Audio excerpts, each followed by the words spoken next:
حلوين، عاملين ايه؟ اتكلمنا عن الالوان وانواعها وعن البشرة وعلاقتهم وازاي تحددي المناسب ليكي. نتكلم بقى ازاي نستعملها مع شكل جسمنا، واللي ما شافش الاجزاء دي يرجع يشوفها ضروري لان كلها خطوات بتكمل بعض. كنتي تعرفي ان اللون والنقشة ممكن يغيروا شكل جسمك من غير دايت ولا رياضة؟ هم مش مجرد ذوق، دول لغة بصرية بتتحكم في الطريقة اللي الناس بيشوفوكي بيها. نفس الجسم ممكن يبان أنحف أو أعرض أو حتى أطول، كل ده حسب اللون والنقشة وطريقة تنسيق اللبس. النهاردة هنعرف سوا إزاي نستخدم الألوان والنقشات بذكاء علشان تبرزي جمالك الطبيعي وتخلي جسمك يبان بأفضل شكل ممكن. كنا الأول أغلبنا بيختار اللون الأسود عشان يبان أرفع أو يخفي منطقة معينة، لكن بفهمنا لتأثير الألوان هنلاقي إن في ألوان تانية ممكن تدي نفس التأثير، ومش بس كده، دي بتبرز جمال الجسم بطريقة أنعم وأشيك. يعني باختيار اللون الصح هتقدري تبرزي منطقة أو توازني الشكل أو تدي إحساس بالطول أو النحافة بشكل أسهل وأسرع. الألوان بتأثر على شكل الجسم من خلال الإيحاء البصري، يعني ممكن إنها تبرز أو تخفي مناطق معينة وتدي الجسم مظهر متناسق أكتر حسب استخدامها، وده اللي هنشوفه دلوقتي. لو جينا نستعمل الألوان الفاتحة أو الزاهية، مثلا الألوان الفاتحة زي الأبيض، البيج، الأصفر الفاتح، الأزرق الفاتح، الألوان دي كلها بتخلي الجسم يظهر أعرض وتديله حجم أكبر، وده بيكون مثالي جدا لو كنت نحيفة وعايزة تظهري بقوام مليان شوية. ونصيحة، جربي كده تلبسي بلوزة بيضة مع بنطلون ملون، وابعدي عن اللوك الموحد اللي هو المونوكروم لأنه هيخفي منحنياتك. فلو كنت نحيفة، الأبيض هنا هو صديقك المثالي لو حابة تظهري بلوك مليان أكتر شوية. والألوان الزاهية زي الأحمر مثلا أو الأصفر أو الفوشيا أو الأزرق بتجذب الانتباه جدا، فاختاريها في جزء من اللي انت عايزة تركزي عليه. يعني مثلا لو لبستي جاكيت أحمر على لوك غامق ممكن يوجه الانتباه أكتر للجزء اللي فوق ويوازن شكل الجسم. نيجي بقى للألوان الغامقة زي الأسود أو الكحلي أو الرمادي، وحتى الألوان الغامقة من النبيتي أو الأخضر الزيتوني، كلها بتساعد على إنك تخفي منحنيات وتدي جسم مظهر أنحف وأطول، وبتكون مثالية أكتر للسيدات الممتلئات أو اللي عايزين يقللوا من بروز منطقة معينة. وعندنا كمان ألوان باردة زي الأزرق والأخضر والبنفسجي، بتدي إحساس بالهدوء وبتقلل من الانتباه للتفاصيل أو الديفوهات. وكمان الألوان الترابية أو الأرضية زي البني أو البيج أو الزيتي، هي ألوان دافية قوي فبتدي إحساس بالراحة وبتعمل توازن للجسم الممتلئ من غير ما تبرزه، بتكون مثالية للإطلالات اليومية. ولو جسمك مليان استخدمي تدرج من الغامق للفاتح علشان يطول شكل القوام، واجمعي بين ألوان متباينة لكن متناسقة علشان تلاقي شكل فيه توازن بصري جميل، وتجنبي الفاتح بالكامل لأنه بيزود الجسم بصريا.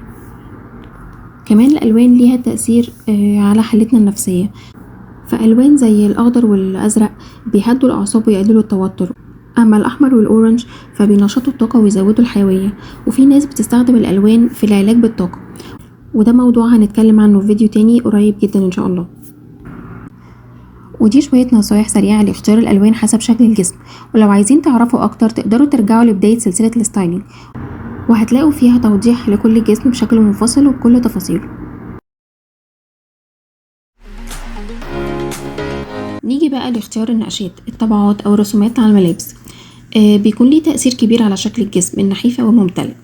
فلو كان جسمك نحيف فالنقشات ممكن تضيف امتلاء وحيوية للمظهر من خلال انك تختاري النقشات الكبيرة زي الورود الكبيرة أو الأشكال الهندسية البارزة إنها بتدي إيحاء بالامتلاء، وكمان الخطوط العرضية إنها بتوسع الجسم بصريا وتمنحه مظهر ممتلئ أكتر. وكمان النقشات المتكررة أو المتقاربة بتضيف حركة وتفاصيل أكتر، وده بيزود المظهر وبيقلل من النحافة. وكمان الألوان الزاهية أو المشرقة زي الأحمر، الأصفر، الفوشيا بتعزز الحضور وبتلفت الانتباه أكتر. ويفضل تتجنبي النقشات الصغيرة جدا أو المتباعدة والخطوط الطولية الرفيعة اللي بتزيد من النحافة، والألوان الغامقة جدا بدون توازن. ولو كان جسمك ممتلئ فهنستخدم النقشات لتقليل التركيز على مناطق معينة وعشان نبرز التناسق بتاع الجسم.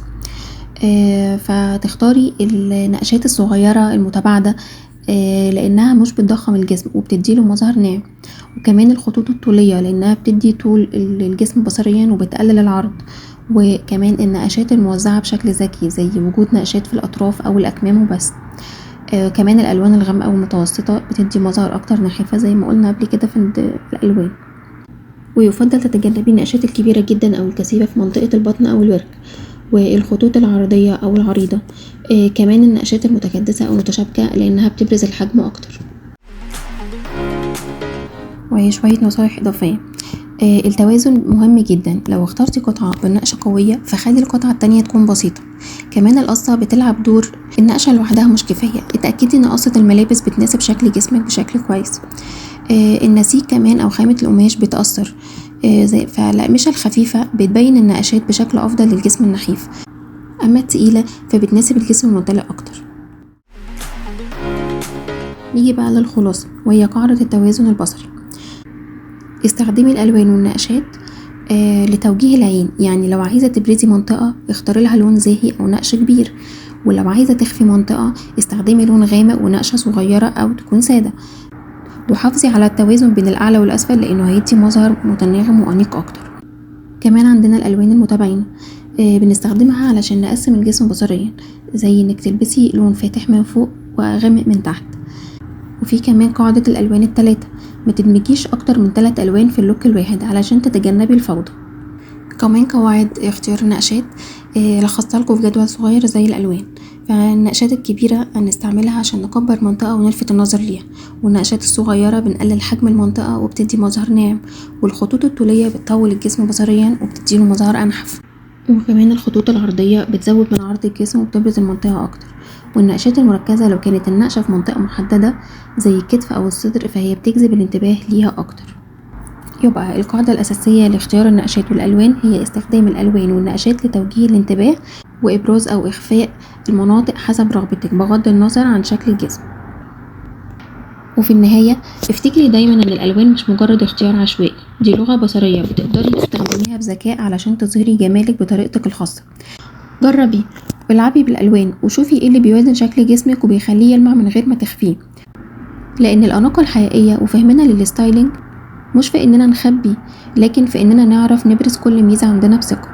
وبما اننا اتكلمنا النهاردة عن تأثير الالوان على شكل الجسم، فالفيديو الجاي هيكون عن قواعد تنسيق الوان الملابس علشان تعرفي ازاي تختاري الدرجات اللي تناسب بعض وتطلعي بلوك متناسق وانيق دايما. وكمان عشان تعرفي المعادلة السحرية اللي بيها هتنسي تماما لخبطة تنسيق الالوان بعد كده. ولو عجبكم الفيديو ما تنسوش اللايك والشير علشان بنات اكتر تستفيد. باي باي مبدعين، واشوفكم على خير ان شاء الله، ونكمل حكايتنا في الفيديو الجاي.